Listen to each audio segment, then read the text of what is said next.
La ciencia nos ha dado una mejor calidad de vida.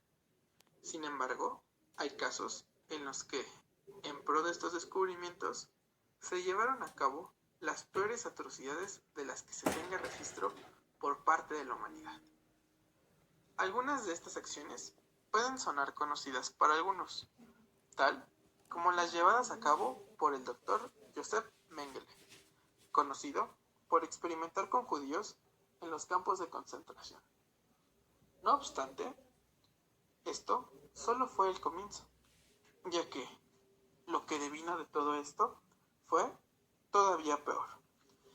Y a pesar de la gravedad de los hechos y lo fuerte que son, estos casos son, sorpresivamente, menos conocidos.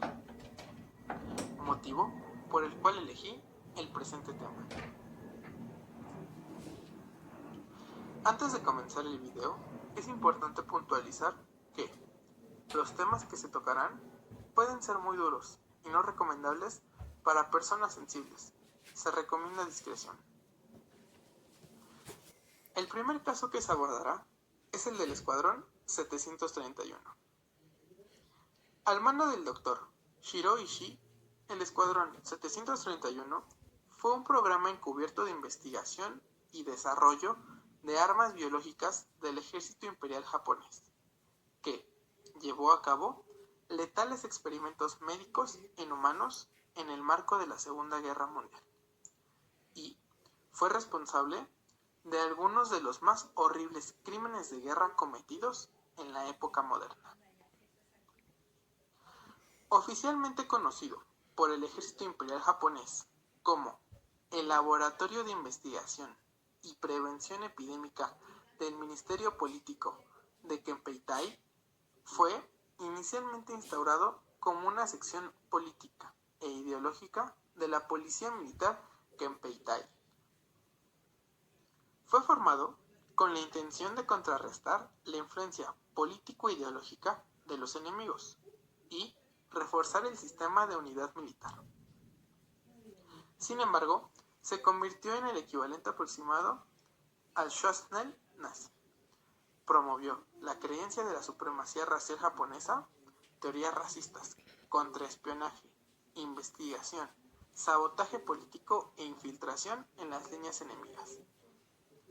El escuadrón fue camuflado como un módulo de purificación de agua, situado en el distrito de Pingfang, al noreste de la ciudad china de Harbin. En él, hasta 10.000 personas, tanto civiles como militares, de origen chino, coreano, mongol y ruso, fueron objeto de la experimentación dirigida por el Escuadrón 731. Aparte de eso, el uso de armas biológicas desarrolladas por el programa de armamento bioquímico del Escuadrón 731 resultó en decenas de miles de muertes en China, posiblemente hasta 200.000 víctimas, según algunos cálculos. Debido a su brutalidad, las acciones del Escuadrón 731 han sido denunciadas hoy en día por las Naciones Unidas como crímenes de guerra. Entre los sujetos de prueba, aparte de hombres de edad adulta, se encontraban niños, ancianos y mujeres embarazadas. Muchos experimentos y vivisecciones fueron realizadas sin el uso de anestésicos sobre los brazos y piernas de las víctimas, porque se creía que podían influir en los resultados o que eran innecesarios, porque los individuos se encontraban atados. Vivisección. Los prisioneros de guerra fueron sometidos a vivisección. Esto es una disección cuando aún se está en vida sin anestesia. Las vivisecciones fueron realizadas a prisioneros infectados con diversas enfermedades. Los científicos llevaron a cabo cirugía invasiva en los cautivos, eliminando órganos para estudiar los efectos de la enfermedad sobre el cuerpo humano. Estas fueron practicadas mientras los pacientes estaban vivos, porque se creía que el proceso de descomposición afectaría los resultados. Entre los presos infectados y biseccionados se encontraban hombres, mujeres, niños y lactantes. Las vivisecciones fueron también perpetradas en mujeres embarazadas, algunas veces embarazadas por los mismos doctores, y los fetos eran extraídos. Las extremidades de los prisioneros eran amputadas con el fin de estudiar la pérdida de sangre. Estos miembros quitados fueron algunas veces vueltos a unir para ver cuáles eran sus efectos en el cuerpo. Otras veces, las extremidades de los prisioneros eran congeladas y amputadas, mientras otros miembros eran congelados y después descongelados, para analizar los efectos de la gangrena y la putrefacción resultantes sin tratamiento. A algunos prisioneros se les extrajo quirúrgicamente el estómago y se les ligó el esófago a los intestinos. Partes del cerebro, pulmones, hígado, etc. fueron extirpadas de algunos prisioneros para ver cuáles eran sus efectos. Ensayo de armas. Se usaron blancos humanos para probar granadas, lanzallamas, bombas de gérmenes, armas químicas y bombas convencionales. También se hicieron experimentos con agentes patógenos. Los prisioneros eran inyectados con sueros contaminados con estos agentes para estudiar sus efectos. También se les infectó con enfermedades de transmisión sexual sin tratamiento, como la sífilis y la gonorrea. En algunos casos, los presos eran infestados con pulgas transmisoras de la peste bubónica para analizar la viabilidad de una guerra biológica. El Escuadrón 731 sobrepasó la fase de prueba de armas biológicas y llevaron a cabo ataques biológicos en contra del pueblo chino, tanto civiles como soldados, durante el transcurso de la Segunda Guerra Mundial. Por medio de pulgas infectadas de la peste, siendo diseminadas por aviones sobre localidades chinas habitadas, tal como la ciudad costera de Ningbo en 1940 y la ciudad de Changde en 1941, rociaron aéreo militar una epidemia que causó una peste bubónica que mató a miles de civiles chinos. Estos experimentos indujeron al desarrollo de la bomba de bacilos defoliantes y la bomba de pulgas, usada para esparcir la peste bubónica. Estas bombas posibilitaron a los soldados japoneses el lanzar ataques biológicos, contaminando los cultivos, embalses, manantiales y otras áreas con pulgas infectadas de peste tifoidea, disentería, cólera y otros agentes patógenos mortales. Las operaciones y los experimentos del Escuadrón 731 continuaron hasta el final de la guerra.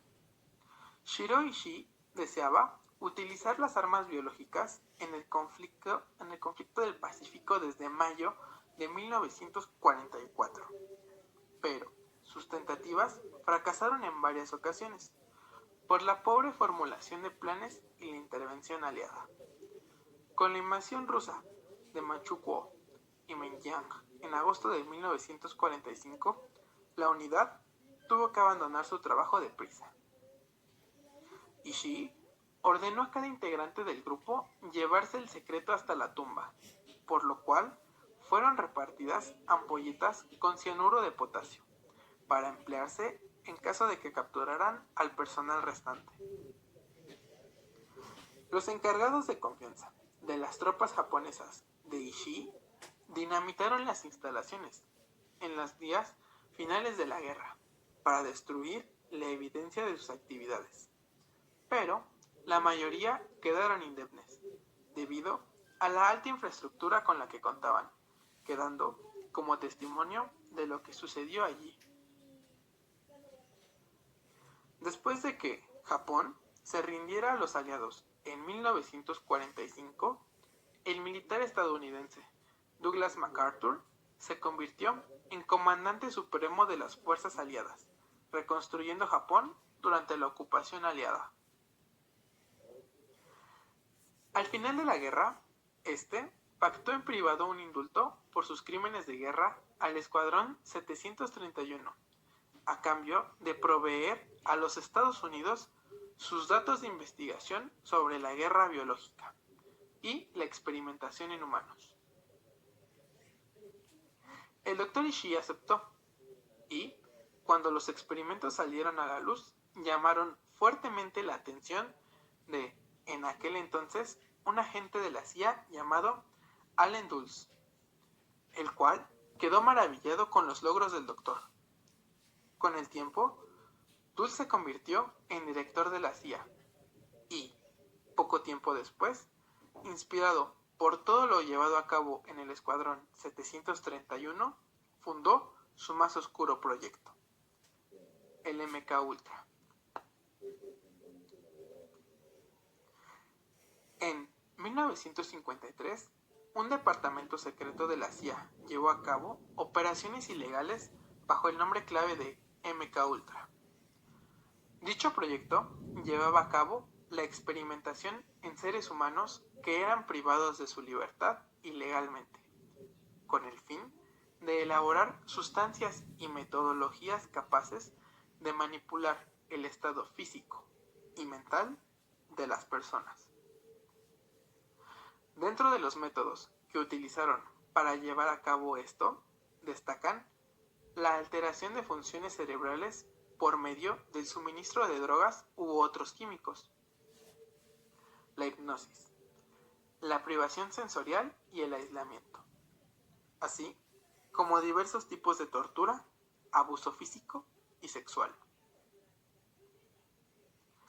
El objetivo inicial del proyecto era producir una droga que obligara al sujeto a decir la verdad. Sin embargo, se desarrollaron más de 150 proyectos de investigación en el programa, de los cuales aún no se conoce el propósito de todos ellos. No se tiene muy en claro cuáles fueron las drogas utilizadas en este proceso. Un documento de 1955 de MK Ultra da indicios del estado y de la magnitud del programa. Este documento da cuenta de un estudio con drogas que alteran la conciencia como sigue: sustancias que promovían el pensamiento ilógico y la impulsividad hasta el punto que el sujeto perdía credibilidad en público. Sustancias que aumentaban la eficacia de la mentalización y de la percepción. Materiales que preveían o contrarrestaban los efectos del alcohol. Materiales que promovían los efectos intoxicantes del alcohol. Materiales que producen síntomas y signos de enfermedades reconocibles en forma reversible, de manera que pueden ser usados para hacer creer a las personas que están enfermas. Materiales que ayudan a una inducción rápida de hipnosis o potencian su utilidad. Sustancias que mejoraban las capacidades de los individuos para soportar la privación sensorial, la tortura y la coerción durante la interrogación y el así llamado lavado de cerebro. Materiales y métodos físicos que producen amnesia para los eventos precedentes o durante su uso. Métodos físicos para producir shock y confusión durante periodos extendidos de uso y uso subtrépico. Sustancias que producen incapacidad física, como parálisis de las piernas, anemia aguda, etc. Sustancias que producen euforia pura, sin depresión posterior. Sustancias que alteran la estructura de la personalidad, de tal manera que el receptor se ve facilitado a ser dependiente de otra persona. Un material que produce confusión mental, como la del tipo en la que el individuo se ve impedido a cuestionar las órdenes que se le dan. Sustancias que reducen la ambición y la eficiencia laboral cuando son administradas en cantidades indetectables.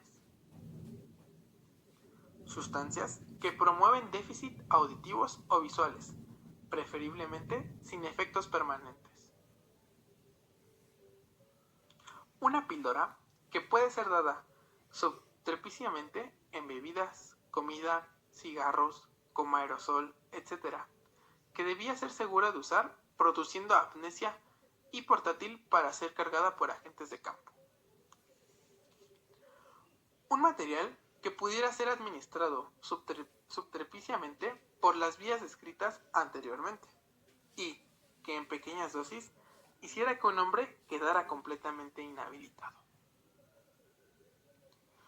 En julio de 1973, el director de la CIA, Richard Helms, ordenó que todos los archivos de MKUltra fueran destruidos. En virtud de esta orden, la mayoría de los documentos de la CIA en relación con el proyecto fueron eliminados. Esto hace imposible una investigación completa sobre el MKUltra. Sin embargo, en diciembre de 1974, el programa fue descubierto, por lo cual el gobierno de los Estados Unidos tuvo que desclasificar el proyecto y sacar todo a la luz. Las investigaciones se tuvieron que basar en testimonios jurados de participantes directos y en el pequeño número de documentos que sobrevivieron a los intentos de destrucción. En mayo de 1975, el proyecto fue oficialmente clausurado. Sin embargo, una duda que intriga a todos es que nada nos garantiza que dicho proyecto o algún otro de tal similitud haya seguido operando con nuevos métodos más desarrollados y eficaces hasta nuestros días. Conclusión. Siempre he considerado que el arte imita a la vida. Por eso cuando veía películas, series o cortos donde se trataban los temas de control mental, experimentación en humanos, programas secretos del gobierno, etc., me preguntaba, ¿realmente esto es fruto de la imaginación o la creatividad de los directores o los escritores de las series o películas? ¿O su inspiración viene de algo más allá? Puede que haya acontecido algún hecho que dio pie a la inspiración de las personas encargadas de elaborar todo este tipo de contenidos. Esta pregunta fue la que me hizo ponerme a investigar al respecto, fruto de lo cual surgió este video, donde me encontré con lo acontecido en el MKUltra y en el Escuadrón 731. Después de investigar al respecto, pude darme cuenta que la realidad en muchos casos supera la ficción. No cabe duda que lo acontecido en ambos casos, refiriéndome al MKUltra y al Escuadrón, puede superar cualquier video, cualquier película o cualquier serie con la que nos encontremos sobre este tipo de temas, ya que todo esto fue real. No es solamente actuación o no es solamente la imaginación de alguien. Son cosas que realmente sucedieron. Y como dije al inicio del video, son cosas que muy pocas veces son conocidas, a pesar, considero yo, de la magnitud de los casos. Porque, a como veo las cosas, es algo realmente grave. No cabe duda que, como resultado de estos experimentos, pudieron haber surgido cosas en beneficio de la humanidad. Pero, ¿cuántas mentes tuvieron que romper para eso? ¿Cuántas vidas costaron? Creo que cuando nos ponemos a reflexionar sobre este tipo de temas, nos damos cuenta de que a veces la naturaleza humana puede olvidarse de cualquier tipo de ética o moral a la hora de cumplir sus deseos sobre más poder, más conocimiento, más de todo. ¿En qué momento valió más ganar una guerra que la vida de cientos, miles o millones de personas? Como dije a lo largo del video, no se tiene una cifra estimada de las víctimas del Escuadrón 731 ni del proyecto MKUltra, ya que todos los documentos, o al menos la mayoría, que contenían la información sobre este tipo de temas fueron destruidos. Es difícil hacer una investigación profunda sobre ambos casos. Sin embargo, con las pocas pruebas que se pudieron recabar, nos damos cuenta de la magnitud de ambos proyectos. Simplemente es desconcertante, triste e indignante el saber que una parte de nuestra historia está manchada por acciones como estas. Lo más triste de todos, y quizá lo más preocupante, es que estas no fueron las únicas instituciones que llevaron a cabo tareas de este tipo. Así como existió el MKUltra, existieron otras subdivisiones de la CIA, al menos con el mismo criptograma del MK, que llevaban tareas a la par de esta en campos distintos. Por ejemplo, el MK Delta, el MK Caos, el MK Alpha. Yo solamente enuncié uno de ellos, pero existieron muchísimos más. Asimismo, del Escuadrón 731 existían otros escuadrones en otras áreas que se dedicaban a hacer exactamente lo mismo. El Escuadrón 731 era solo uno de ellos. Creo que es importante conocer esta parte de nuestra historia. Creo que es importante saber hasta dónde ha llegado la sed de ese poder, qué es todo lo que se ha hecho para conseguir este tipo de avances y a qué costo. Creo que hacia allá debería ir la reflexión y espero que este video pueda hacerte reflexionar